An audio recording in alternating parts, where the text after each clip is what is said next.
Khổ. Thiết trụ, cô bé 6 tuổi, là ma vương nghịch ngợm của làng. Mạnh Nha đáng yêu nhất, ngoan ngoãn hiểu chuyện, nhưng lại bị chị gái lôi kéo làm loạn. Nhặt được một chú chó vàng lớn, không ngờ nó lại biết nói chuyện. Thế là hai cô bé và một chú chó trở thành bộ ba phá phách trong làng. Chị ơi, mẹ bảo tối nay nấu cháo trắng. Nếu mà không có chút dưa muối, em chẳng nuốt nổi đâu. Có chí khí chút đi, dưa muối thì có gì ngon chứ. Con gà mái già nhà ông Trương đầu ở đầu làng ấy, dạo này toàn chui vào bụi rậm sau núi. Chắc chắn là nó đi đẻ trộm rồi. Đợi chúng ta mò được trứng về, mỗi người một quả, thế mới gọi là thơm ngon chứ. Chỉ dựa vào hai nhóc con các người thôi sao? Đứa nào đang nghe lén đấy? Mau ra đây cho chị.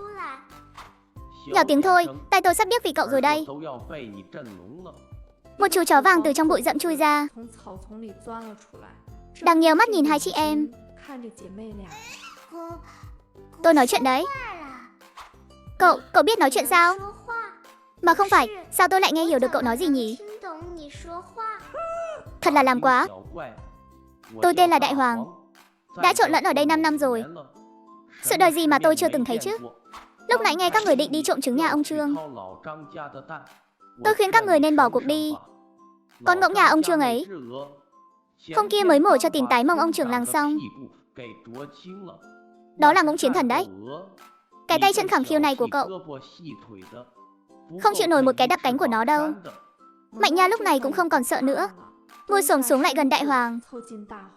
Đại Hoàng này, vậy cậu có biết chỗ nào có trứng mà không bị ngỗng mổ không? Ở cái làng này, từ chuyện nhà ai giấu quỹ đen trên xà nhà, đến chuyện dưới hầm nhà ai còn 2 cây bắp cải cũ, không có chuyện gì mà bản vương đây không biết cả. Thiết trụ và Mạnh Nha nhìn nhau một cái, ngay lập tức đạt được sự ăn ý. Thiết trụ vội ôm chầm lấy Đại Hoàng. Chỉ cần cậu có thể dẫn bọn tôi tìm thấy đồ tốt. Thiết trụ tôi thề đấy, sau này quà vặt mẹ cho tôi sẽ chia cho cậu ngày mùng 1 tháng 3. Không được, tôi muốn một nửa, thành giao. Được rồi, nể tình các người thành tâm thành ý. Nghe cho kỹ đây, con trai út nhà đội trưởng hôm nay chơi ở sân phơi, trong túi làm rơi một viên kẹo sữa thỏ trắng còn nguyên vỏ, rơi vào cái khe cối đá ở phía bắc sân phơi rồi. Nó vẫn chưa phát hiện ra đâu. Thiết trụ ra lệnh một tiếng, dẫn theo Mạnh Nha và chú chó Đại Hoàng biến mất trong màn đêm. Thoáng chốc đã đến nơi. Ở ngay đó kìa, mau tay lên. Thằng con béo nhà đội trưởng chắc chắn lát nữa sẽ quay lại tìm đấy. Tìm thấy rồi, có kẹo sữa thật này qua. Thiết trụ vừa định bóc vỏ kẹo ra, Đại Hoàng bỗng nhiên ở bên cạnh ho khan một tiếng. Vừa nãy ai nói chia cho bản ôm này ngày mồng 1 tháng 2 ấy nhỉ? Thiết trụ nhìn viên kẹo quý giá trong tay, cắn răng hạ quyết tâm, bẻ nó làm 3 phần. Một phần nhét vào miệng Mạnh Nha, một phần ném cho Đại Hoàng, miếng nhỏ nhất còn lại nhét vào miệng mình. Thơm, thật là thơm, ngọt thì đủ ngọt rồi, mỗi tội là dính răng. Đi, về nhà thôi. Đại Hoàng, lát nữa vào cửa cậu nghe tôi chỉ huy. Trong sân ống khói đang tỏa ra làn khói xanh. Hai cái con bé này, trời tối mịt rồi mà còn chưa về, chắc chắn lại đi quậy phá ở đâu rồi. Vừa mới lẩm bẩm xong, đã thấy 3 cái bóng lẻn vào cửa. Bố, mẹ, con về rồi đây. Mẹ họ giang tinh mắt, liếc mắt một cái đã nhìn thấy Đại Hoàng. Thiết trụ, con dắt con chó vàng này ở đâu về đấy? Nhà mình lấy đâu ra cơm gạo mà nuôi nó? Thiết trụ tức thì máu nghè diễn nổi lên, bắt đầu diễn kịch. Mẹ ơi, đây không phải là con chó bình thường đâu, đây là chú chó cứu mạng nhà mình đấy. Hả? Chó cứu mạng gì cơ? Chuyện là thế nào? Vừa nãy bọn con đang nhặt củi ở sau núi, suýt chút nữa là bị một con rắn xanh lớn cắn rồi. Chính Đại Hoàng này đã xông ra đánh nhau với con rắn đó,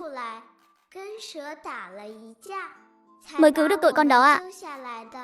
Đại Hoàng cũng phản ứng cực kỳ nhanh, lập tức nằm vật ra đất, 4 chân chống ngược lên trời, lộ ra cái bộ dạng yếu siêu. Thôi mà, đại hoàng đáng thương lắm. Vừa nãy trên đường về, nó còn dẫn tụi con và Mạnh Nha tìm thấy cái này nữa. Lấy từ trong túi ra 2 quả trứng vịt trời. Nhưng mà vừa nãy là đại hoàng dẫn tụi con đi lùng sục trong bụi lau sậy mới có đấy. Thật sự là nó tìm thấy sao? Chuyện đó còn giả được sao ạ? Mẹ ơi, mẹ cho nó ở lại đi mà. Nó ăn chẳng bao nhiêu mà lại còn biết tìm đồ nữa. Nếu sau này nó không tìm được đồ mang về thì mẹ hầm thịt nó, xí. Lúc đó đuổi nó đi cũng không muộn. Đại hoàng đang nằm dưới đất dùng mình một cái. Con bé này lòng dạ hiểm độc thật đấy. Được rồi, để nó lại đi. Nhưng nói trước cho mà biết, nếu dám vào nhà đi vệ sinh bừa bãi thì đừng trách bà đây lột ra nó. Nghe vậy, Thiết Trụ và Mạnh Nha reo hò nhảy múa. Cô bé 6 tuổi Thiết Trụ là ma vương của làng. Em gái Mạnh Nha ngoan ngoãn hiểu chuyện, nhưng lại bị chị gái lôi kéo đi chệch hướng, nhận được một chú chó vàng lớn biết nói. Thế là hai đứa trẻ và một con chó trở thành những kẻ chuyên đi la cà trong làng. Đại hoàng, mày đang nghĩ gì ở đây thế? Thiết Trụ, cậu có muốn ăn trứng gà không? Thêm, trứng gà sao? Ở đâu ra trứng gà? Nhỏ tiếng thôi, tôi bảo các cậu nghe này. Mấy con gà mái nhà ông Trương Đầu, con nào con nấy không chịu đẻ trứng trong chuồng, cứ bay vào trong bụi gai đẻ. Ông Trương Đầu chân tay yếu, chỉ có thể trơ mắt nhìn đám trứng đó nằm thối rữa ở bên trong. Ây da, vậy nếu chúng ta giúp ông ấy tìm ra thì ông ấy chẳng phải sẽ cảm ơn chúng ta sao? Mẹ nói lãng phí lương thực là sẽ bị sét đánh đấy. Chúng ta đây là đang đi giải cứu chúng. Nói thì nói vậy, nhưng con ngỗng trắng nhà lão Trương đó, ai vào là nó xử người đó hả? Sợ gì chứ, tụi mình có chiến thuật mà. Đại hoàng, cậu vào đó ngửi đi. Chỗ nào có trứng thì cậu sủa một tiếng nhé. Mạnh Nha chịu trách nhiệm đứng ngoài này canh gác. Nếu con ngỗng trắng lớn đó mà tới thì em báo tin cho tụi chị nha. Yên tâm đi, đại hoàng tuy ngoài miệng chê bai nhưng vẫn ngoan ngoãn chui vào bụi cỏ, cao quá cả cổ. Chẳng bao lâu sau, đang nghe thấy tiếng của đại hoàng. Thiết Trụ, mau lại đây. Ở đây có một ổ nè, kích cỡ cũng to lắm đó. Thiết Trụ len lỏi qua bụi gai chui vào. Quả nhiên có 6 quả trứng được xếp ngay ngắn. Vỏ trứng này mềm hết cả rồi. Ông Trương Đầu mà không thu dọn sớm là chắc chắn sẽ bị hỏng hết cho xem. Thiết Trụ cẩn thận nhét mấy quả trứng vào túi áo, lại dưới sự chỉ dẫn của đại hoàng, trong các khe đá lần lượt tìm thêm được 10 mấy quả trứng nữa. Có vài quả đúng là đã để quá lâu, bốc lên mùi kỳ lạ. Thiết Trụ không lấy, nhưng 10 quả còn lại quả nào cũng tròn trịa, chắc chắn. Đúng là đồ tốt thứ thiệt luôn. Ngay lúc đó, Mạnh Nha ở bên ngoài phát ra tiếng kêu gấp gáp, chi chi chi chi chi. Ngỗng chiến thần tới rồi, ngỗng chiến thần tới rồi. Chỉ thấy con ngỗng trắng lớn kia lắc lư cái thân hình béo mầm, lao thẳng tới đây. Hỏng rồi, con vật mỏ dẹt này nổi điên rồi. Rút mau, 3 đứa mình chia nhau ra chạy. Con ngỗng trắng lớn liếc mắt nhìn một cái, hóa ra nó hoàn toàn lờ đi 2 con nhóc kia, mà chỉ đuổi theo mỗi đại hoàng thôi. Thiết Trụ, cái đồ không có lương tâm này, sao nó chỉ đuổi theo mỗi mình tôi thế hả? Mau lấy súng cao su của cậu ra giúp tôi với. Đại hoàng, cậu ráng chịu đựng đi, cậu yểm trợ cho tụi này. Trứng giữ được rồi, lát nữa chia cho cậu một quả thật to. Con ngỗng trắng lớn càng chạy càng nhanh, cái cổ vươn ra dài ngoằng, giáng thẳng một cú vào mông đại hoàng. Ôi giời ơi, cái mông của bản vương. 10 phút sau, dưới gốc cây cổ thụ đầu làng, đại hoàng vất vả rồi. Cũng nhờ bản vương đây chạy nhanh, nếu không hôm nay chắc chết ở đó luôn rồi. Mau đi tìm ông Trương Đầu thôi, đừng để bản vương chịu nhát mổ này vô ích. Ông nội Trương ơi, ông nội Trương có nhà không à? Ông Trương Đầu vừa thấy cặp chị em quậy phá này, theo bản năng liền che chắn cái chuồng gà sau lưng. Thiết trụ à, đống gà nhà ông không chịu nổi sự quậy phá của cháu đâu. Xem ông nói kia. Ông nội Trương, cháu mà là hạng người đó sao? Ông nhìn xem này. Đây là đồ chúng cháu đã giải cứu giúp ông. Trong khu rừng phía sau về đấy ạ. Trời đất quỷ thần ơi. Hôm qua tôi tìm nửa ngày mà chẳng thấy đâu. Đây thực sự là các cháu tìm thấy sao? Ha ha ha, tất nhiên rồi. Mũi của đại hoàng thính lắm. Nó ngửi thấy mùi là dẫn chúng cháu đi ngay. Con bị con ngỗng nhà ông đuổi theo mấy dặm đường đấy. Ông Trương đầu nhìn bộ dạng thảm hại của đại hoàng, rồi lại nhìn hai đứa trẻ hiểu chuyện. Trong lòng bỗng thấy cảm động. Ngoan quá, thật là những đứa trẻ ngoan. Mấy của này các cháu mang về nhà đi. Ông cảm ơn các cháu. Nếu không có các cháu, đống trứng này chắc hỏng hết dưới đất rồi. Thế này thì ngại quá. Dù miệng thì khách sáo, nhưng tay thì nhanh hơn bất cứ ai. Bộ ba hiên ngang, Hùng Dũng bước ra khỏi sân nhà ông Trương. Thấy chưa, ta đã bảo là phải trông cậy vào bản vương mà. Ba quả trứng đó Thiết trụ, đã hứa rồi đấy. Ta phải ăn quả to nhất đó nha. Biết rồi, ta mà lại lừa cậu chắc. Tối nay về nhà sẽ luộc ăn. Ba chàng lính ngự lâm chúng ta lần đầu chính thức ra quân. Đã thành công rực rỡ, ha ha ha. Ghê gớm thật. Thiết trụ, cô bé 6 tuổi, chính là ma vương của làng. Mạnh Nha xinh xắn nhất, ngoan ngoãn hiểu chuyện, nhưng lại bị chị gái lôi kéo làm hư. Nhận được một chú chó vàng lớn thế mà lại biết nói. Thế là hai đứa trẻ một con chó trở thành những kẻ lêu lỏng trong làng. Trong túi Thiết trụ đang mang theo 3 quả trứng gà nặng trĩu, đang dẫn Mạnh Nha và đại hoàng đi đường tắt về nhà. Thiết trụ, dừng lại. Đừng đi tiếp nữa. Tôi nghe thấy phía trước có tiếng cháu trai của đội trưởng. Đó là tiếng của Trình Tiểu Béo. Hừ, cái tên béo chết tiệt này chắc chắn là đánh hơi thấy mùi trứng rồi.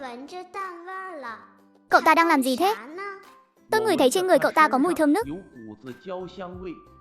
Chật chật, đó là mùi tóc mỡ đấy. Tóc mỡ kìa. Thơm quá, Mạnh Nha nuốt nước miếng. Nói nhỏ, em cũng muốn ăn. Đi, chúng ta đi xem một chút đi Mạnh Nha. Giấu cái gùi cho kỹ vào. Biết đâu lát nữa còn phải đánh nhau đấy. Tránh để làm vỡ mấy của trứng báu vật. Thiết trụ cười xấu xa một tiếng, không nâng lèn về phía đó. Này, thấy không? Đây là thứ bà nội tớ chỉ nỡ thắng vào dịp Tết thôi đấy. Các cậu lát nữa phải nghe lời tớ. Chặn hai con bé nhà họ Giang kia lại. Tớ nghe nói chúng vừa trộm trứng ở nhà ông Trương. Chờ cướp được rồi, tớ sẽ chia cho các cậu một miếng nhỏ. Giang Thiết trụ có súng cao su trong tay. Chúng ta đánh lại được không? Sợ cái gì, chúng ta cùng xông lên. Thiết trụ nghe thấy vậy thì nổi trận lôi đình, vù một cái lao ra. Trình Tiểu Béo, muốn cướp đồ mà dám cướp trên đầu bá vương trụ này sao? Tớ thấy cậu lại muốn ăn đòn rồi đấy. Giang Thiết trụ, cậu dám nghe lén chúng tớ học sao? Biết điều thì giao trứng nhà ông Trương ra đây. Đó là tài sản của tập thể. Đó là ông Trương tự tay tặng tôi. Còn cậu đấy, Trình Tiểu Béo, thứ trong tay cậu là cái gì? Có phải là lén lút trộm tóc mỡ bà nội cậu mới thắng không? Cậu nói bậy. Tớ không trộm, lát nữa tớ sẽ đi mách bà nội cậu. Xem mông cậu có bị đánh thành 4 mảnh không? Giang Thiết trụ, cậu dám à? Mấy đứa, xông lên cho tao. Cướp lấy trứng gà của cậu ta trước. Đánh cậu ta, cướp trứng ăn cho sướng. Cảnh tượng ngay lập tức trở nên hỗn loạn như một đồi cháo. Dù ná cao su đã được giấu đi, nhưng danh hiệu Thiết trụ bá vương của Thiết trụ không phải hữu danh vô thực đâu. Mạnh Nha tuy mới 5 tuổi, nhưng lanh lợi lắm. Con bé không lao trực tiếp về phía trước, mà nhặt một cành cây lên, rồi đi loanh quanh bên ngoài vòng chiến. Ai mà không chú ý phía sau là con bé sẽ nhắm thẳng gót chân người đó mà đâm mạnh một cái. Trình Tiểu Béo đang mải cổ vũ cho đám bạn, tiện tay đặt chiếc bát sứ nhỏ đựng tóp mỡ lên tảng đá cạnh chân. Thứ đồ quý giá như tóc mỡ này mà lại dám đặt trước mặt bản vương. Ngươi đúng là có chút coi thường bản vương này rồi. Nó hành động cực kỳ nhẹ nhàng, dưới sự che lấp bởi tiếng la hét của đám trẻ. Nó ngậm chuẩn xác vành bát rồi trốn mất tiêu. Thiết trụ, đừng dây dưa nữa. Đồ đã về tay rồi. Giúp. Thiết trụ, đang đè một tên đàn em của Trình Tiểu Béo ra tách mông. Nghe thấy lời này, mắt cô bé bỗng sáng rực lên. Cô bé tung chiêu giả, không thèm chơi với các người nữa. Đúng là một lũ ngốc. Mạnh Nha, chạy mau. Mạnh Nha đã chờ câu này từ lâu rồi. Vắt chân lên cổ chạy về phía đống cỏ dấu gùi ban nãy. Giang Thiết Trụ, cậu đứng lại đó. Nhưng chưa kịp nói hết câu, Trình Tiểu Béo vừa quay đầu lại, cả người liền ngây ra. Bác của tớ đâu? Tóc mỡ của tớ đâu rồi? Trình Tiểu Béo dụi dụi mắt, nhìn mảnh đất trống không. Một tiếng khóc nấc lên. Giang Thiết Trụ, cậu không chỉ cướp tóc mỡ của tớ, mà cậu còn trộm luôn cả bát của tớ. Đền tóc mỡ cho tớ đây. 5 phút sau, phía sau đống cỏ bí mật đó. Thiết Trụ, nhanh lên nào. Mùi này mà bay ra ngoài thì phô trương quá. Phải ăn vào bụng mới an toàn. Thiết Trụ nhặt miếng tóc mỡ lớn nhất nhé vào miệng Mạnh Nha. Con bé sướng đến nỗi hai bím tóc như muốn bay lên. Chị ơi, thơm quá đi. Đồ lấy được đúng là ngon hơn hẳn. Thiết Trụ lại ném cho Đại Hoàng 2 miếng. Cuối cùng mới tự mình nhặt một viên bỏ vào miệng. Giòn rụng, thơm phức, càng ăn càng thèm. Dưới ánh hoàng hôn, hai đứa nhỏ và một chú chó ngồi xổm sau đống rơm, ăn một bữa thật là thỏa mãn. Chị ơi, ăn hết sạch rồi. Cái bát sứ này tính sao đây? Thiết Trụ cười hì hì. Đại Hoàng, lát nữa cậu hãy tha cái bát đến đặt ở cổng chuồng lợn nhà ông Vương Đầu. Ngày mai cả làng sẽ đồn là cháu trai nhà họ Trình của đại đội trộm tóc mỡ trong nhà, đem cho lợn nhà hàng xóm ăn, để xem Trình Tiểu Béo thu dọn tàn cuộc thế nào. Cậu xấu xa thật đấy. Nhưng mà tôi thích. Thật bái phục, đối phó với hạng không biết xấu hổ thì phải thế này. Đúng vậy, đúng vậy. Mạnh Nha nói đúng lắm. Đi thôi, chúng ta về nhà ăn trứng hấp. Mẹ ơi, con sai rồi. Lần sau con không dám nữa đâu. Đau chết con rồi. Cái mông con sắp tiêu đời rồi. Nối tiếp tập trước, ba kẻ quậy phá làng xóm đánh nhau xong, cướp được tóc mỡ, ăn sạch rồi về nhà. Mẹ họ Giang hấp cho hai chị em 2 bát trứng. Thiết Trụ và Mạnh Nha húp xì sụp. Ăn ngon lành làm sao. Thiết Trụ âm thầm vét phần trứng dưới đáy bát, bỏ vào cái bát gỗ của Đại Hoàng. Ăn đi Đại Hoàng. Hôm nay cậu lập công lớn nhất đấy. Coi như cậu còn có lương tâm. Chị ơi, em cũng lợi hại lắm mà. Tất nhiên rồi. Mạnh Nha của chúng ta là lợi hại nhất. Ha ha ha ha. Sáng sớm hôm sau, bọn Thiết Trụ bị đánh thức bởi tiếng cãi vã ngoài cửa. Đại Hoàng, bên ngoài làm gì thế? Di Trình đang chặn cửa kìa. Trên tay bà ta còn cầm cái bát sứ mà tôi đã tha đi đấy. Vợ nhà họ Giang, cô ra đây mà xem việc tốt còn Thiết Trụ nhà cô làm này. Cướp đồ của Tiểu Béo nhà tôi còn đánh người nữa. Di Trình, sáng sớm thế này gì làm gì vậy? Thiết Trụ nhà tôi tuy có nghịch ngợm, nhưng chuyện cướp đồ mà cô cũng bao che sao? Tiểu Béo nhà tôi nói, hai chị em nó đã cướp trắng trợn bát tóc mỡ này. Trên mông Tiểu Béo nhà tôi vẫn còn cái dấu chân to đùng đây này. Chắc chắn là do Thiết Trụ đạp rồi. Thiết Trụ hiên ngang bước ra. Bà nội Trình, bà nói năng bừa bãi thế này là phải có bằng chứng đây nhé. Con chỉ là một đứa con gái nhỏ, sao mà cướp được đồ của mấy đứa con trai như Trình Tiểu Béo chứ? Mày, cái đứa nhỏ này còn dám cãi bướng à? Bà nội Trình định giơ tay tát tới, liền bị mẹ họ Giang nhanh chóng cản lại. Ôi dì Trình, bớt giận đi mà. Mẹ họ Giang tiện tay cầm lấy cái chổi lông gà hét lên với hai chị em Thiết Trụ. Hai cái đứa báo nợ này, một ngày không bị đòn là ngớ ra ngay mà. Lại đây cho mẹ. Thiết Trụ và Mạnh Nha nhìn nhau một cái, rồi lững thững bước ra. Mẹ họ Giang chát một tiếng, quất mạnh vào mông Thiết Trụ. Thiết trụ vốn định gào khóc bỗng ngẩn người ra. Mẹ có dùng sức không đấy? Có phải sáng nay mẹ chưa ăn cơm không? Cái này chẳng khác gì gãi ngứa cả. Cái con bé này im miệng ngay. Khóc to lên. Không diễn cho giống. Bà già đó có chịu đi không? Ồ, thiết trụ lập tức hiểu ý. Hét lên còn thảm hơn cả bị rớt heo. Ái cha mẹ ơi đừng đánh nữa. Nát mông con rồi. Đại hoàng ngồi xổm bên góc tường, nghiêng đầu xem màn kịch hấp dẫn này. Này thiết trụ, diễn xuất của cậu kém quá. Chỉ có sấm mà không có mưa. Cậu nhìn Mạnh Nha kìa. Nước mắt tuôn ra cứ như không tốn tiền ấy. Bớt nói nhảm đi, lát nữa tới lượt cậu đấy. Cậu cũng diễn cho giống chút đi. Yên tâm đi, bản Uông đây chuyên nghiệp lắm. Lát nữa tôi sẽ cho bà già đó xem một màn biểu diễn lan ra xỉu tại chỗ. Đánh xong rồi, thiết trụ lại túm lấy Mạnh Nha đang gào khóc bên cạnh. Cái con bé này, mẹ còn chưa đánh mà đã khóc dữ dội thế này rồi. Còn con nữa, nhỏ tuổi không lo học điều tốt, cứ đi theo chị con quậy phá. Chị con đi cướp đồ, con ở bên cạnh đưa gạch có đúng không? Mạnh Nha vốn dĩ là giả khóc, nhưng cũng bị khí thế của mẹ làm cho trái tim nhỏ bé đập thình thịch, đập loạn cả lên. Con sai rồi, lần sau con không dám nữa đâu. Đau chết con rồi. Mông con sắp nở hoa rồi. Bà Trình đứng một bên nhìn, trong lòng thấy vô cùng sảng khoái. Con cả mày nữa Đại Hoàng, xem tao có đánh gãy chân chó của mày không. Đại Hoàng thấy mẹ họ Giang đi tới, lập tức nằm ngửa bốn chân lên trời.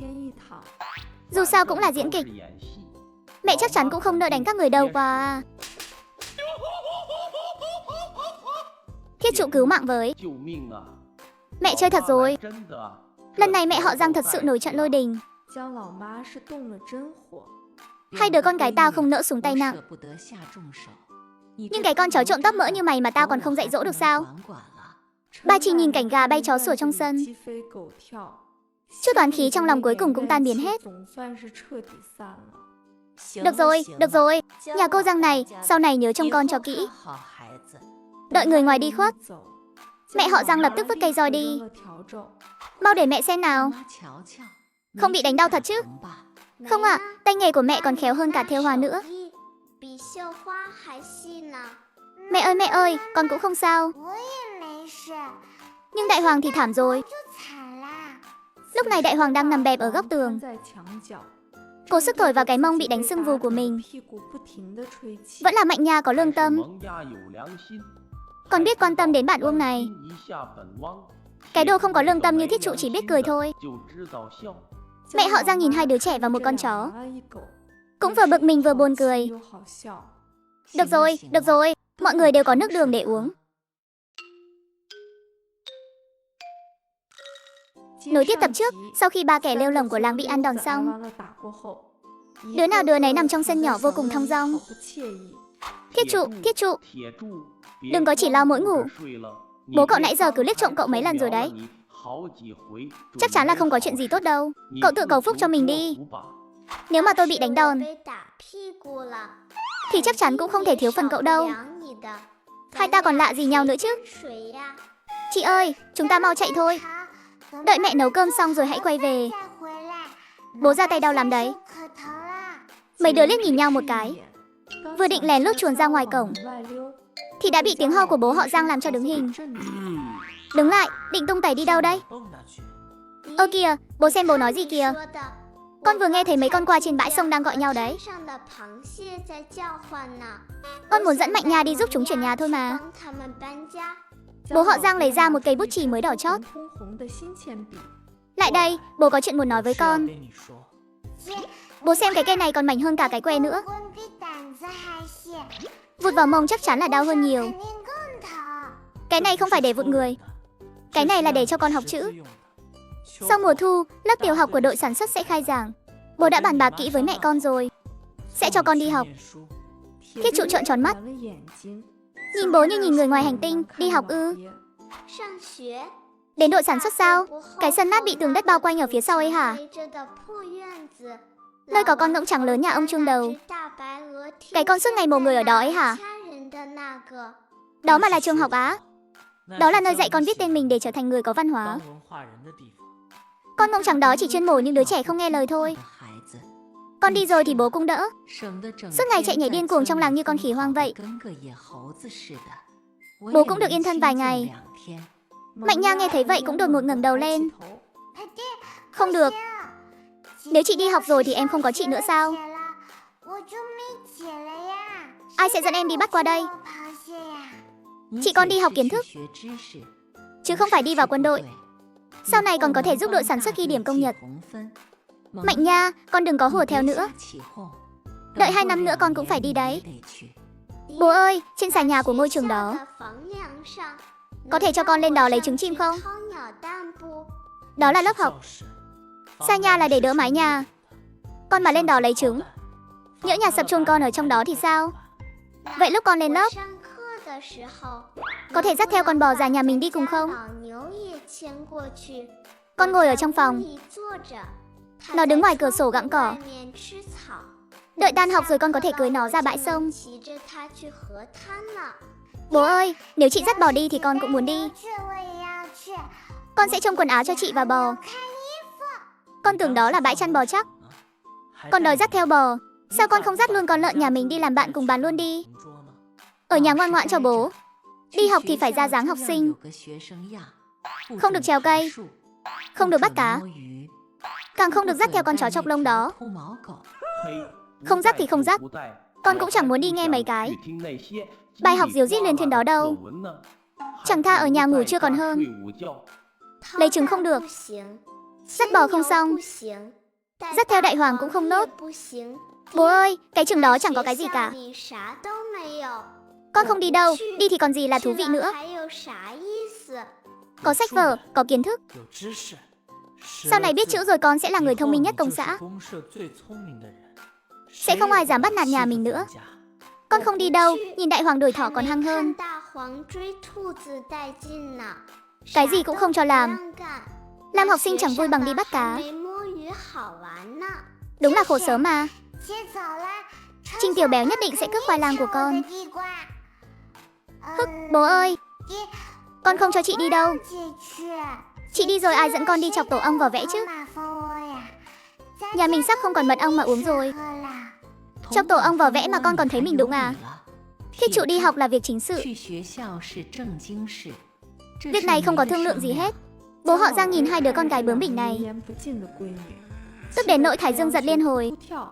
Thiết trụ, tôi thấy cái tẩu thuốc của bố cậu đã nắm chặt trong tay rồi đấy. Nếu không muốn mông thực sự bị ăn đòn, tốt nhất là cứ đồng ý trước đi. Dù sao thì sau mùa thu mới khai giảng mà. Vẫn còn thời gian để quậy phá nữa. Vội gì chứ, biết đâu trong trường học đó có mấy tên béo ú thích ăn vặt. Chúng ta còn có thể lừa được chút đồ ăn. Hình như cũng có lý. Đến lúc đó ta đến thiết trụ bá vương ở trường học, chẳng phải sẽ hô mưa gọi gió sao, hi hi. Thế cậu nói xem, nếu trường học đột nhiên bị sập, có phải là mình không cần phải đi nữa không? Mau vào nhà ăn cơm đi. Sau khi ăn cơm xong, Thiết trụ dẫn theo Mạnh Nha và Đại Hoàng đi dạo quanh làng. Mạnh Nha đi thôi. Chúng ta ra ngoài trường học đi dạo một vòng. Dạ vâng. Chị ơi, chúng ta đi dỡ nó luôn hả?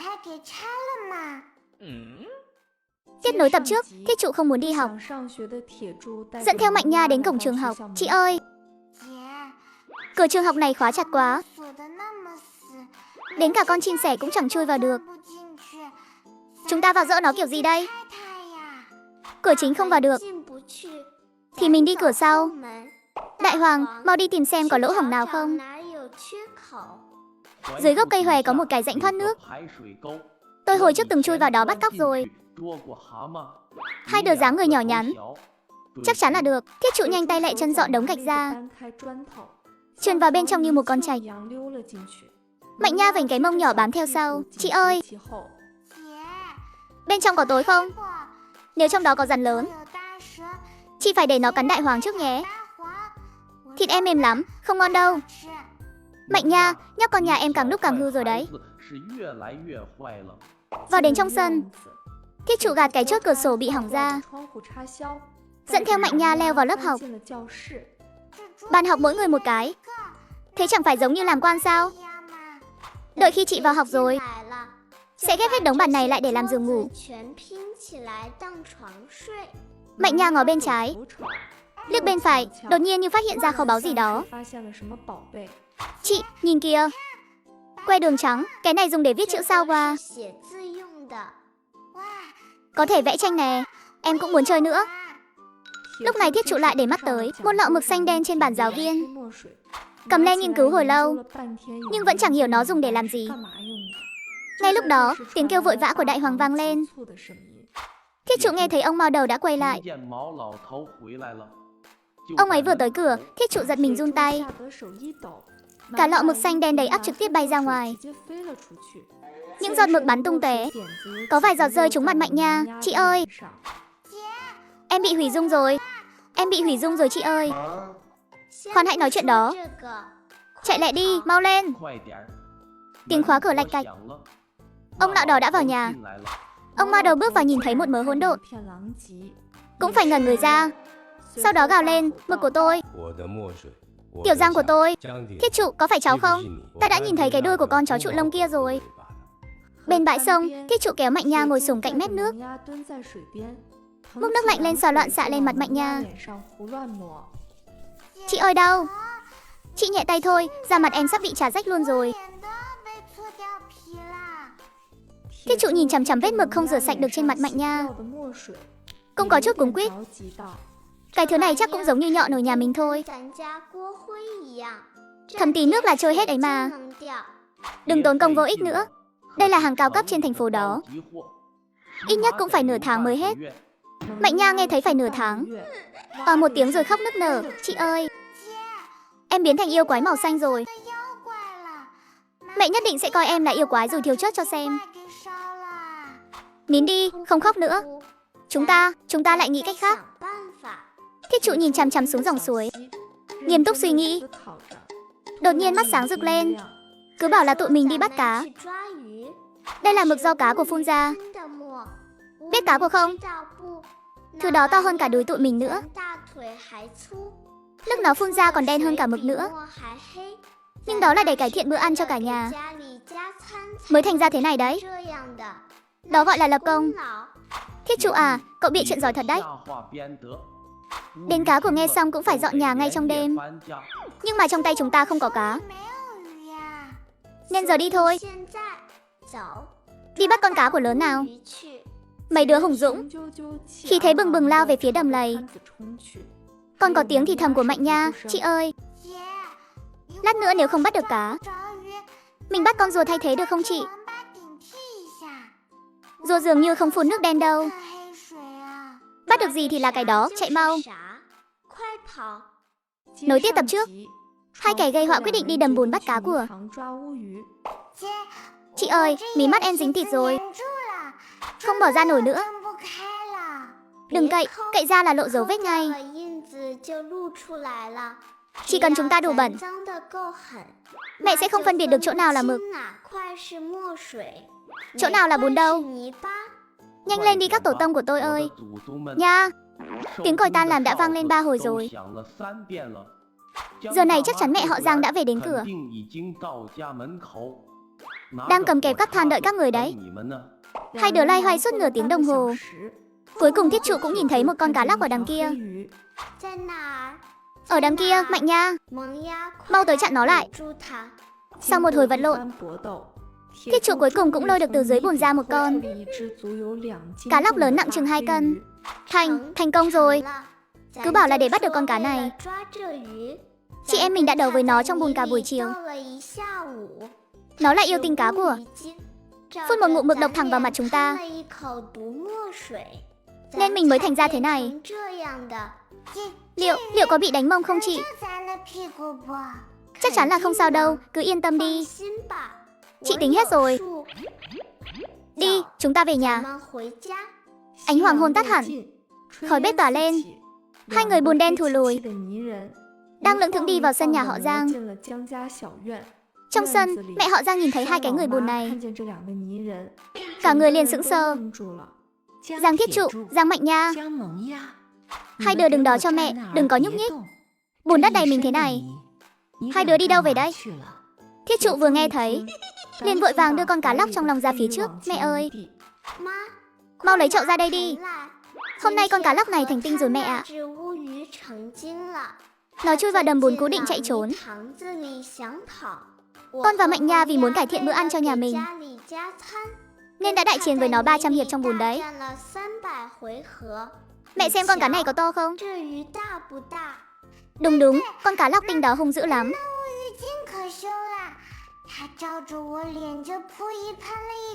Nó phun nước đen định biến em thành yêu quái ra luôn. Mẹ họ Giang nhíu mày, bước tới 2 bước nhìn kỹ con cá lóc đó.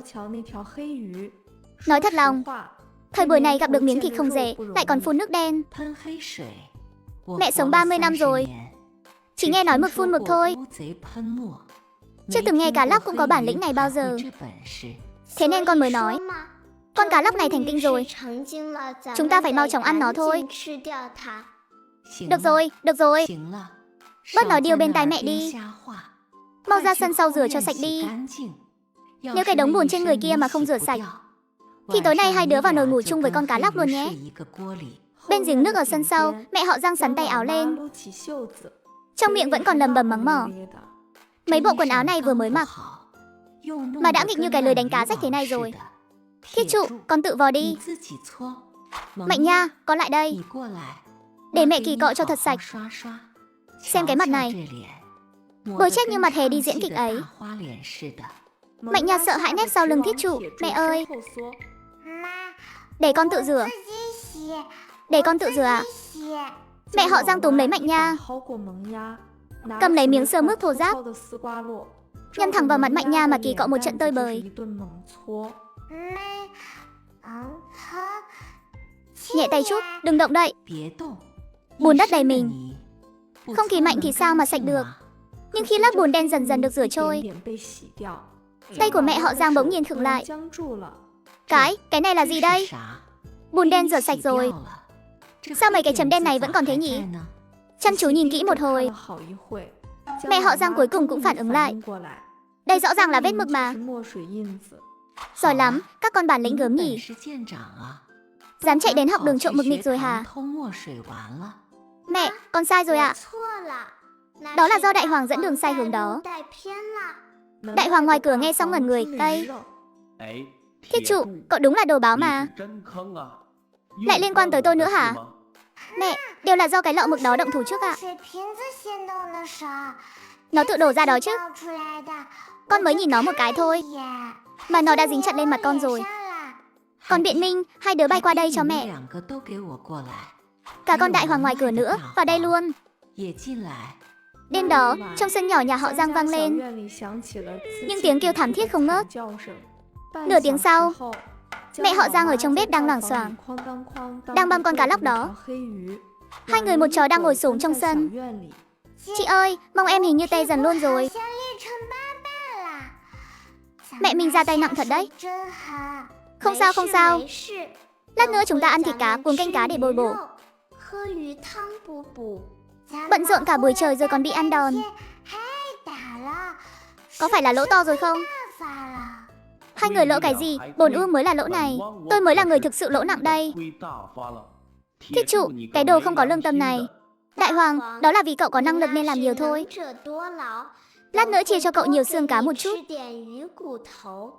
Ông Mao chắc chắn ngày mai sẽ cầm hóa đơn tới cửa.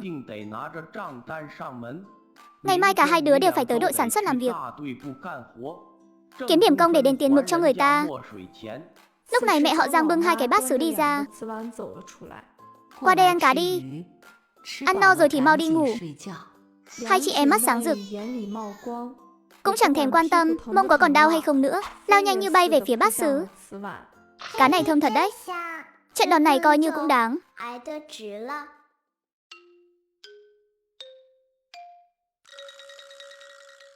Tiếp nối tập trước, thiết trụ sau khi ăn đòn xong, sáng sớm tinh mơ đã suy nghĩ xem nên đi đâu về họa tiết. Mạnh Nha, mau tỉnh dậy đi. Đừng ngủ nữa, chúng ta phải bàn bạc xong trước khi mẹ vào phòng. Mạnh Nha mơ màng mở mắt. Chẳng phải mẹ định đánh chúng ta sao? Mẹ ơi, hôm nay con không đi đâu nữa hết. Con chỉ ở nhà cắt cỏ thôi. Con không gây chuyện nữa đâu. Em ngốc thế, mẹ nói tối qua rồi. Số mực đó đắt kinh khủng. Nếu chúng ta cứ ở nhà cắt cỏ thì phải cắt đến năm nào tháng nào mới xong. Chị đã nghĩ cả đêm rồi. Hi hi, trên vách núi sau núi có loại cỏ kim qua lớn. Nếu tìm thấy rồi đem đổi cho trạm xá, đảm bảo sẽ lập được công lớn. Kim qua lớn là làm bằng vàng à? Nó có nặng không chị? Chúng ta không bê nổi thì sao? Không nặng đâu. Đó là thảo dược. Đáng giá lắm luôn. Chúng ta tranh thủ lúc mẹ đang rửa bát để lẻn ra ngoài. Chỉ cần chúng ta mang được thứ gì đó giá trị về, mẹ chắc chắn sẽ vui đến mức đem đốt cái roi đi cho xem. Chị ơi, chúng ta tìm thấy được không?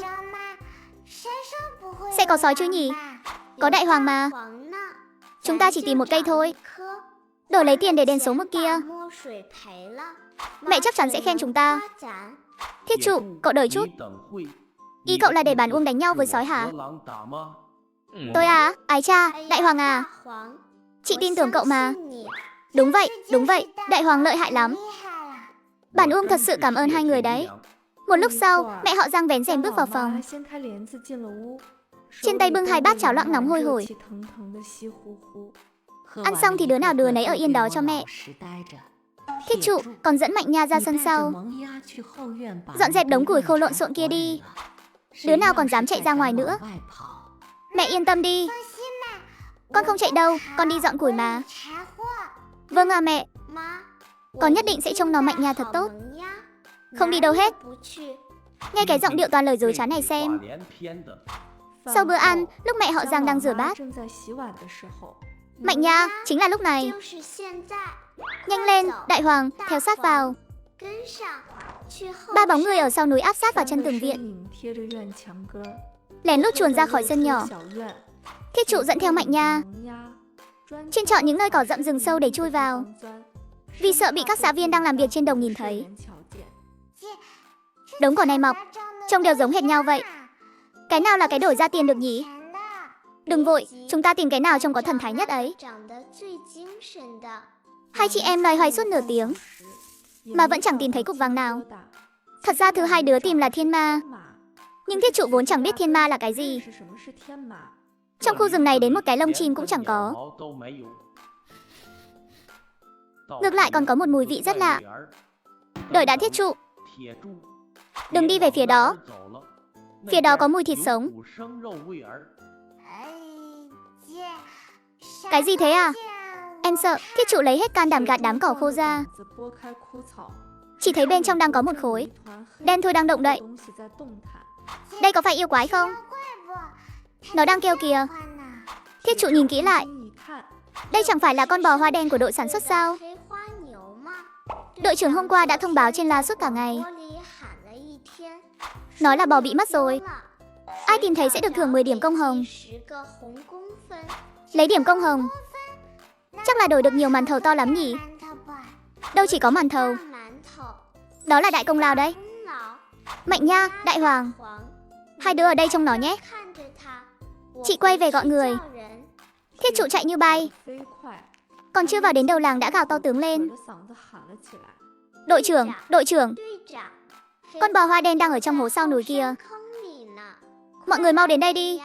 Một lát sau đội trưởng sản xuất dẫn theo mấy thanh niên trai tráng, mang theo dây thừng lao tới. Mẹ họ Giang cũng chạy ra, vội vàng hỏi: chẳng phải đã bảo hai đứa con gái này ở nhà rồi sao? Sao lại chạy lên núi rồi? Mọi người mỗi người một tay kéo con bê con từ dưới hố lên. Đội trưởng kiểm tra một lượt, phát hiện chân bò không gãy, chỉ là bị chảy ra thôi. Ai chà, con gái lớn của nhà họ Giang, cháu lập được công lớn rồi đấy. Con bò này là huyết mạch của cả đội mình. Nếu mà mất nó thì cả đội đều bị trừ nửa số công điểm đấy. Đội trưởng, hai đứa nhỏ này chỉ chạy lung tung thôi. Là chó ngáp phải ruồi ấy mà. Đây không phải là chó ngáp phải ruồi đâu. Đây là lập được công lớn thật sự. Không chỉ được ghi 10 công điểm đỏ, chú còn có 2 viên kẹo sữa thỏ trắng từ Thượng Hải mang về. Lát nữa chia cho hai đứa con gái mỗi đứa một viên. Trên đường về nhà, Thiết Trụ và Mạnh Nha đi ở phía trước nhất. Thiết Trụ ngẩng cao đầu, tay nắm chặt viên kẹo sữa đội trưởng vừa phát. Chị ơi, giờ chúng ta không cần đền tiền mực nữa rồi nhỉ? Không phải đền nữa, đội trưởng nói rồi. Lần này sẽ tính cho chúng ta gấp đôi công điểm. Mẹ vừa mới nói mai sẽ hấp khoai lang khô cho chúng ta ăn đấy. Hai đứa là anh hùng, còn Bản Uông thì sao? Nếu không phải Bản Uông ngửi thấy mùi trước, thì hai đứa chắc chắn đã đâm sầm vào sừng bò rồi. Nhưng mà nể tình mẹ họ Giang vừa mới nói, tối nay cho phép tôi vào nhà ngủ, nên tôi sẽ không chấp nhặt với hai đứa nữa. Mẹ họ Giang đi ở phía sau, nhìn hai con khỉ bùn nhỏ, cũng nở một nụ cười an lòng. Lần này ba kẻ lang thang trong làng cuối cùng cũng được nở mày nở mặt. Kể từ sau khi tìm thấy con bò hoa đen ở tập trước, vị thế của Thiết Trụ và Mạnh Nha trong làng cũng đã thay đổi. Mạnh Nha bước chân rộng ra chút. Chúng ta bây giờ là những người đã lập công lớn, phải có dáng vẻ của anh hùng chứ. Chị, em đang bước đây này. Chị nhìn kìa, Trình Tiểu Béo đang chơi bùn ở đằng kia. Chúng ta có đi khoe khoang chút không? Không khoe, đó là việc của mấy đứa con nít. Giờ chúng ta đi xem nhà ai bị dột mái. Nhà ai ống khói không còn bốc khói nữa. Đó đều là cơ hội để chúng ta lập công đấy. Ngày đầu tiên, hai chị em đi từ đầu làng đến ủy ban làng. Ngoài việc giúp bà Lý nhặt cái đê không bị rơi dưới đất, thì chẳng gặp được chuyện lớn gì cả. Mọi người trong làng này làm sao vậy không biết. Bò không lạc nữa rồi, heo cũng không chạy mất nữa, ngay cả một người cãi nhau cũng không có. Thế này thì làm sao con lập đại công được đây? Hay là chúng ta đi cầu xin ông trời đi, để ông ấy đánh rơi thêm cái báu vật nào đó xuống. Cái vị kẹo sữa của con chẳng còn chút mùi vị nào nữa rồi. Ngày thứ hai, bọn họ lèn vào bãi cỏ của đội sản xuất, đi vòng quanh mấy cái đống cỏ lớn đó mười mấy vòng. Mạnh Nha, em chui vào trong xem thử đi, xem bên trong có dấu tên đặc vụ nào không, hoặc là dấu con heo con nhà ai bị lạc không. Mạnh Nha cũng thật nghe lời, hăng hái chui tọt vào bên trong. Một lúc sau, cái đầu nhỏ thò ra ngoài. Bên trong ngoài chuột ra thì chẳng có gì cả. Chuột thì có được tính điểm công đâu. Mẹ mình bảo bọn chuột chỉ tổ tốn lương thực thôi. Ngày thứ ba, hai chị em đã đi đến mức nản lòng thối chí rồi. Trong làng bình yên như một bát nước lọc vậy. Ngày tháng thế này không sống nổi nữa rồi. Không có công lao, ngày mai mẹ chắc chắn sẽ bắt chúng ta đi cắt cỏ. Cắt cỏ mệt biết bao nhiêu, ngón tay sẽ bị siết đỏ ửng hết lên mất chị ơi. Có phải sau này chúng ta đều không được? Tại sao? Thiết Trụ trầm ngâm suy nghĩ một lúc. Quả thực đã để cậu ấy nghĩ ra một cách hay. Mọi người nghĩ xem, chúng ta tìm thấy bò là vì bò bị lạc, đúng không? Đúng rồi. Bò không lạc thì chúng ta biết đi đâu mà nhặt về. Vậy nếu bò không lạc thì chúng ta giúp nó làm một chút đi. Đầu tiên chúng ta đem vào nhà bà Vương, vịt nhà chú Trần đem giấu đi. Đợi đến lúc họ cuống cuồng lo lắng, lúc khóc lóc kêu gào khắp phố, hai chị em mình đứng ở đó, tay nhỏ chỉ một cái, nói đừng lo, cháu biết nó ở đâu. Mọi người nói xem, công lao này chẳng phải là lớn bằng trời sao? Chị ơi, đó chẳng phải là trộm sao? Mẹ nói trộm đồ là bị chặt tay đấy. Nói bậy, chúng ta mà là trộm mà. Chúng ta là vì sợ trốn bắt mất nên mới giúp họ giấu đi thôi. Đợi khi chúng ta mang đồ trả lại, đó chính là lập được công lớn. Nếu chúng ta lập được công, có phải là lại có kẹo sữa ăn không? Chuyện đó là cái chắc. Đội trưởng có khi còn phát bằng khen cho chúng ta ấy chứ. Thiết Trụ, cái đầu nhỏ này của cậu toàn là mưu hành kế bẩn. Còn tiểu anh hùng gì chứ? Tôi thấy cậu muốn làm tiểu thổ phỉ thì đúng hơn. Nhân lúc người lớn đều ra đồng làm việc, trong làng yên tĩnh vô cùng. Mạnh Nha, mau qua đây. Chị em mình bắt con gà hoa lớn của bà Vương trước. Đại Hoàng, cậu ra đằng kia chặn lại. Đừng để nó chui vào đống cỏ. Một tràng tiếng kêu cục tác loạn xạ. Hai chị em loay hoay sau cối xay nửa ngày trời. Thiết trụ cuối cùng cũng đè được con gà hoa lớn vào lòng. Bắt được rồi, mau lên. Đưa cái sọt rách kia cho chị. Chúng ta giấu nó vào cái hang lò bỏ hoang ở núi sau, rồi bỏ thêm ít cỏ. Đừng để nó bị đói. Tiếp theo qua nhà chú Trần, bắt luôn hai con vịt của chú ấy đi. Tìm thêm được một con là chúng ta lại có thêm một viên kẹo. Bận rộn suốt cả buổi chiều. Gà của bà Vương, vịt của chú Trần, ngỗng nhà ông Lý đều bị hai đứa giấu vào hang lò bỏ hoang. Thiết trụ dắt theo Mạnh Nha, ngồi ngay ngắn trên bệ đá trước cửa nhà mình. Mỗi đứa cầm một cái quạt nan rách, đang đợi Công Lao tự tìm đến cửa. Chị ơi, sao bà Vương vẫn chưa la làng nhỉ?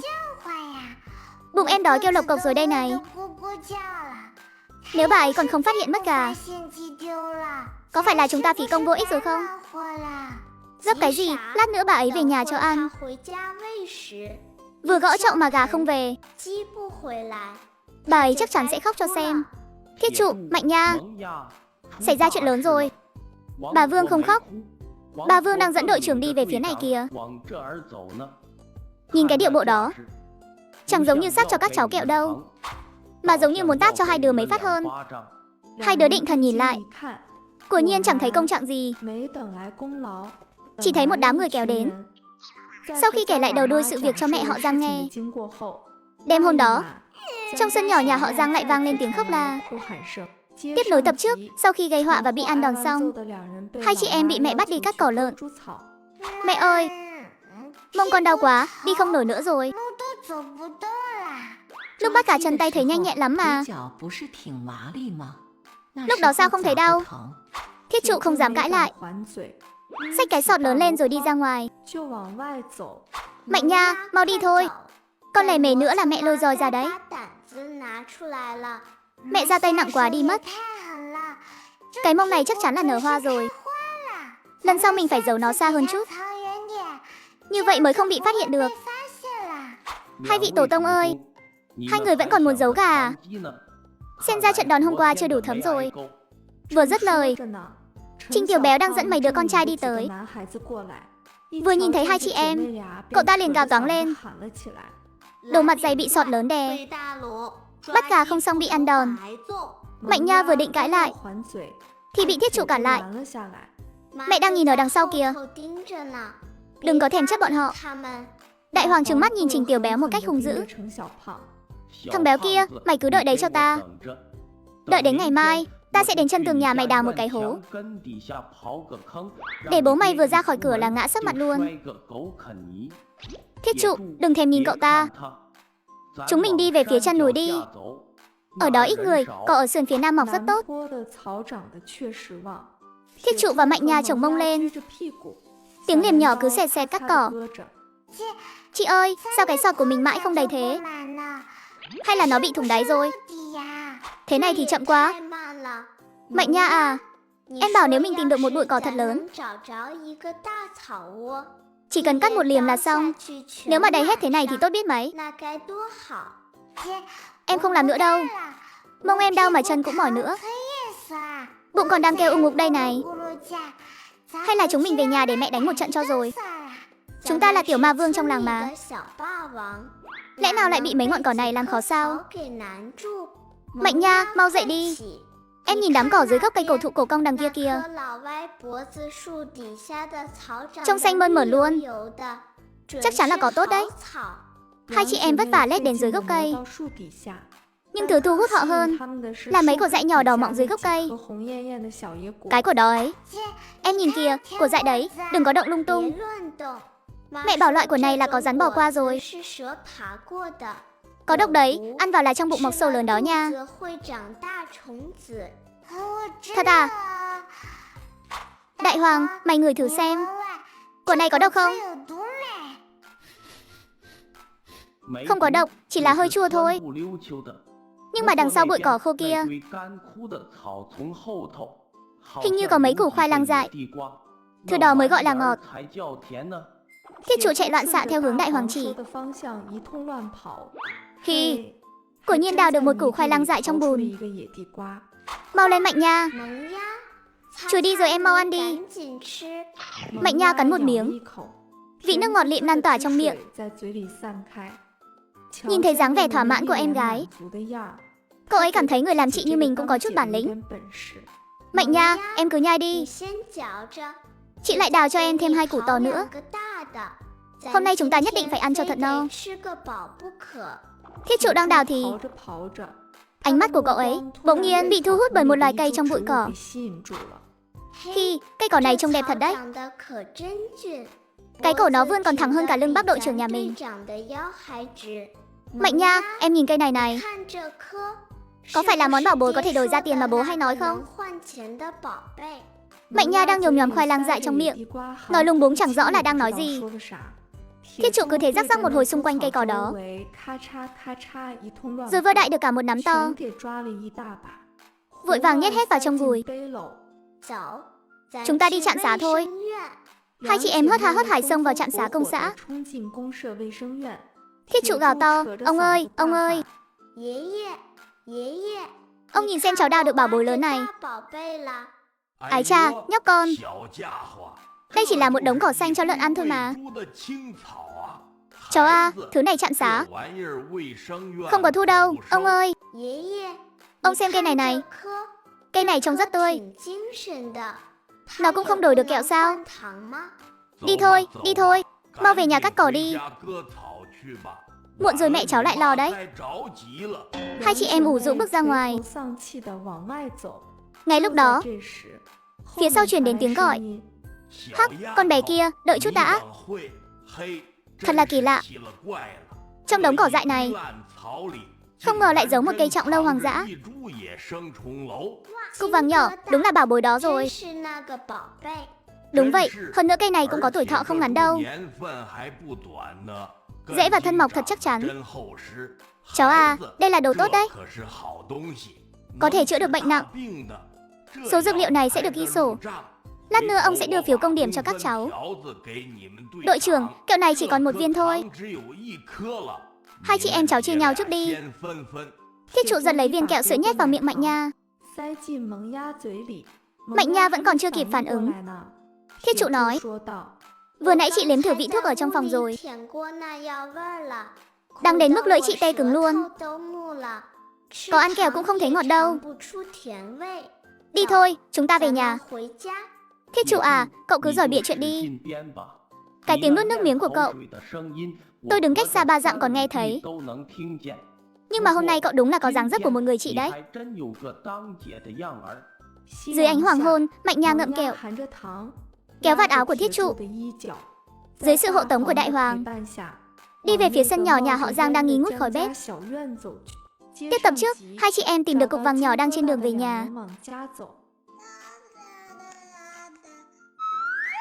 Chị ơi, chị nhìn kìa, mẹ đang cầm chổi lông gà đợi chúng ta ở cửa đó. Sợ gì chứ, xem chị làm thế nào để mẹ. Đích thân treo chổi lại chỗ cũ này. Ha ha ha ha ha ha ha ha ha ha. Giang thiết trụ, Giang Mạnh Nha. Cỏ cho lợn mẹ bảo hai đứa đi cắt đâu rồi? Ái cha cha cha cha. Mẹ ơi, mũi mẹ thính thật đấy. Bọn con còn chưa bước chân vào cửa mà mẹ đã đoán được là bọn con lập đại công rồi. Con đặc biệt bày sẵn trận thế ở đây để đón tiếp tụi con nữa chứ. Hả? Lập công? Lập công gì chứ? Đừng có mà lèo lái với mẹ. Mạnh Nha, đưa cho mẹ ngửi thử xem. Trong miệng con đang ngậm cái gì thế? Mẹ ơi. Đây là bác sĩ già ở trạm y tế. Thưởng kẹo sữa cho bọn con đấy ạ. Rốt cuộc là hai đứa đã làm cái gì? Ha ha, hôm nay bọn con đã đào được một cục vàng đấy ạ. Bác sĩ già bảo là chỉ một cây thuốc đó thôi là cứu được mạng người đấy. Mẹ họ Giang nghe xong cũng thấy khá vui. Dẫu sao thì chỉ cần hai con nhóc này không gây họa thì đã là tạ ơn trời đất lắm rồi. Tối hôm đó, mẹ họ Giang đã làm cho hai chị em một bát trứng sao hành lá để thưởng cho hai đứa. Không ngờ hai đứa cũng có con mắt tinh đời đấy. Đúng là đám trẻ nhà họ Giang chúng ta thật linh lợi. Mẹ cứ chờ mà xem. Đôi mắt này của bọn con là dùng để tìm bảo bối mà. Là để làm dạng danh gia đình mình đấy. Thôi được rồi. Khen nữa là hai đứa bay lên trời luôn đấy. Ngày mai hai đứa cứ ngoan ngoãn ở nhà cho mẹ. Thấy chưa Mạnh Nha? Đây chính là địa vị đấy. Mai mình có đi bắt gà nữa không chị? Bắt gà gì chứ? Ngày mai chúng ta sẽ đến trạm y tế để nhận mặt thêm nhiều loại dược liệu. Sau này ngày nào mẹ cũng sẽ cho chúng ta ăn ngon. Hai đứa thôi đi cho mẹ nhờ. Nhận biết dược liệu còn khó hơn đối phó với con ngỗng trắng lớn nhiều. Cái đầu nhỏ của hai đứa nhìn thế nào cũng không giống kiểu biết về dược liệu đâu. Những ngày tiếp theo, hai chị em ngày nào cũng tót đến trạm y tế của công xã. Ông ơi, cái này trông giống vỏ cây già quá. Cái này của ông có đổi được kẹo sữa không ạ? Thiết trụ à, nhận biết thuốc không thể chỉ nhìn bề ngoài được. Trong này có nhiều kiến thức lắm đấy. Ông ơi, vậy có loại cỏ nào ăn vào có thể khiến người ta thông minh lên không ạ? Ha ha, mẹ cháu cứ hay bảo cháu ngốc. Cháu muốn ăn chút cỏ thông minh. Ha ha ha ha. Đứa trẻ ngốc này, cái đó phải gọi là cỏ siêng năng. Đọc sách nhiều, học chữ nhiều, thì ngọn cỏ đó sẽ mọc ngay trong lòng cháu thôi. Thiết trụ đứng bên cạnh nghe mà lùng bùng lỗ tai. Nhưng cậu ấy cảm thấy mình đã nhận được chân truyền của thần y. Mạnh Nha, nghe thấy chưa? Những loại có răng cưa này, những loại trông như dây da đều là bảo bối hết đó. Chúng ta đi thôi, dắt theo Đại Hoàng. Chúng ta ra núi sau là một mẹ lớn nào. Ha ha ha ha ha. Sáng sớm hôm ấy, Thiết trụ dẫn Mạnh Nha và Đại Hoàng lao thẳng vào núi sau. Mạnh Nha, nhìn cho kỹ vào. Cái nào trông đẹp đẹp, cái nào không biết tên, cái nào ngửi thấy có mùi thì nhổ sạch mang về hết. Em nhìn cây này xem, nó trông rất tươi tỉnh. Trông nó đứng lẻ loi. Tuy rằng nó không có tán ông, nhưng trông khá là có khí thế. Nhổ thôi, mà cái cỏ này ngửi như mùi chuột chát ấy nhỉ. Có chắc là đồ tốt không chị? Chị thấy ông ấy bảo rồi, thảo dược đều như vậy cả mà. Nhổ luôn, hai người bận rộn cả buổi. Nhổ được nửa giỏ, Thiết trụ ngồi xổm trên bệ đá, nhìn đống chiến lợi phẩm đó. Trong lòng bỗng thấy hơi chột dạ. Mạnh Nha, em bảo sao dược liệu lại nhiều thế này nhỉ?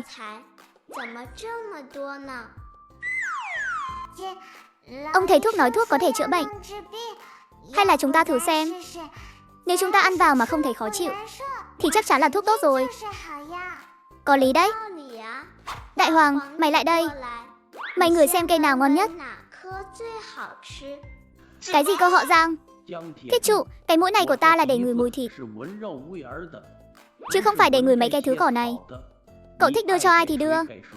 Đại Hoàng, nếu mày thử ra được thuốc tốt, sau này phát tài, chị sẽ mua bánh bao thịt cho mày. Cậu không ăn thì tớ về sẽ mách mẹ. Nói là cậu đã rượt đuổi làm mấy con gà đẻ trứng của mẹ sợ đến rụng lông luôn. Được rồi. Bản vương đã vì hai người mà hy sinh quá nhiều rồi. Đại Hoàng nhắm mắt đối diện với đống hạt lê kiệt tử, nhai một cách đầy quyết tâm. Phi, bản vương thấy mình sắp khóc rồi. Cố nội đang vẫy tay chào ta kìa. Hu. Ông thầy thuốc già đã nói rồi, thuốc đắng dã tật. Dược tính này chắc chắn là cực mạnh. Nhanh lên Mạnh Nha, hái hết sạch đi. Dứt lời, Đại Hoàng giống như một mũi tên sắc bén lao vào bụi táo chua bên cạnh. Trong phút chốc, chỉ nghe thấy từ trong bụi rậm truyền ra một tràng tiếng. Ê, chị ơi, Đại Hoàng có phải bị trúng độc rồi không? Điều này chứng tỏ hiệu quả của thuốc quá tốt đấy. Đại Hoàng đang giúp chúng ta thải độc đấy mà. Loại thảo dược này mạnh thật. Thải độc cái đầu bà nội cậu ấy. Bản vương sắp chót đến nơi rồi. Dưới ánh hoàng hôn, hai cô bé đeo một giỏ cỏ độc, kéo theo đại hoàng đi về phía nhà. Thế này mới yên tâm. Không bán lấy tiền được rồi, Hesi. Tiếp theo tập trước, hai chị em kéo chú chó đại hoàng đang bị trúng độc về nhà. Chị ơi, chị ơi. Chị nói xem nếu mẹ thấy đại hoàng thành ra thế này, có đánh đòn tụi mình không nhỉ? Chúng ta cứ bảo là đại hoàng ăn phải khoai lang thối. Tuyệt đối không được nhắc đến vụ thuốc thang gì hết. Đúng rồi, đại hoàng vốn dĩ là một chú chó tham ăn mà. Mẹ chắc chắn sẽ tin thôi. Hay lắm Thiết Trụ. Không chỉ hành hạ bản vương, mà còn bôi nhọ danh tiếng của bản vương. Khoai lang thối á? Bản vương là loại chó sẽ đi ăn khoai lang thối sao? Thôi mà đại hoàng, lần này cậu chịu thiệt thòi một chút đi. Lần sau em và chị chắc chắn sẽ để dành thịt ngon cho cậu mà. Vẫn là Mạnh Nha có lương tâm. Không giống như cái đồ răng Thiết Trụ lòng dạ đen tối kia. Thiết Trụ và Mạnh Nha vừa kéo đại hoàng vào đến sân thì bị mẹ họ Giang đang quét sân bắt của tang tại trận. Giang Thiết Trụ, Giang Mạnh Nha, hai đứa đứng lại đó cho mẹ. Có phải hai đứa lại lên núi gây họa nữa rồi không? Xem hai đứa giày vào đại hoàng thành ra cái dạng gì rồi này. Bảo là cho nó ăn đến ngốc luôn rồi. Mẹ, đại hoàng là do tham ăn khoai lang thối nên mới bị đau bụng đó ạ. Khoai lang của đội mình còn chưa thu hoạch mà. Lấy đâu ra khoai lang thối chứ?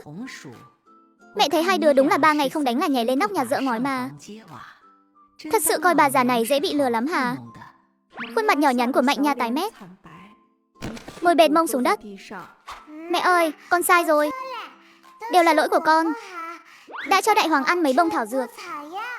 Hai chị em con là chê ngày tháng nhà mình quá yên bình rồi hả? Muốn tiễn đại hoàng đi chớt luôn đúng không? Mẹ, là con bảo Mạnh Nha cho ăn đó. Con thấy cây thuốc đó trông rất có thần thái, nên muốn để đại hoàng cũng có thần thái một chút. Giang Thiết Trụ, con giỏi thật rồi đấy. Con biết kê đơn cho chó luôn cơ à? Hôm nay mẹ không đánh cho cái mông còn nát như hoa thì không được.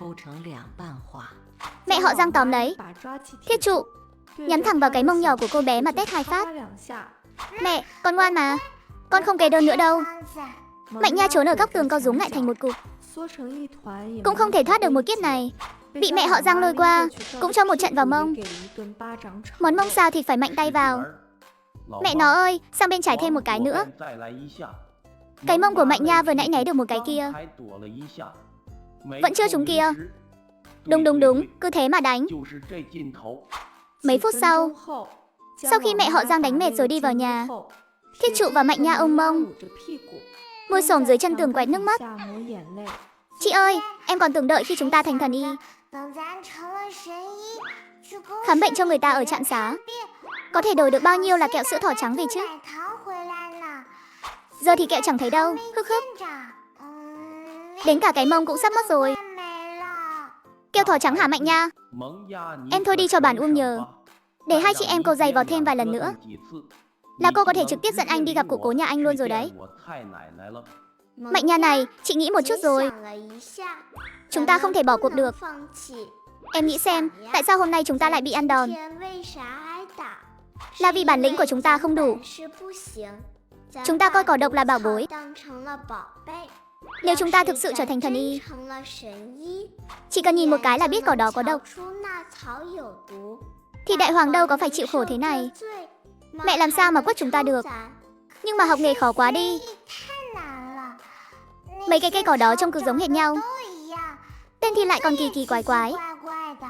Đợi đến khi chúng ta học thành tài rồi, chúng ta sẽ là Bồ Tát sống của đội Hồng Kỳ. Đến lúc đó chúng ta lên công xã ngồi khám. Kẹo sữa thỏ trắng sẽ được bốc theo cả cân luôn. Toàn bộ đám con trai trong làng mà thấy chúng ta đều phải gọi một tiếng bác sĩ Giang đấy. Nghe oai thật đấy chị ạ. Nhưng mà chúng ta làm đại hoàng sùi bọt mép rồi. Ngày mai ông bác sĩ già có mắng chúng ta không nhỉ? Sợ gì chứ, ngày mai chúng ta cứ ngồi trước mặt ông ấy mà khóc. Lão già đó chắc chắn sẽ mủi lòng thôi.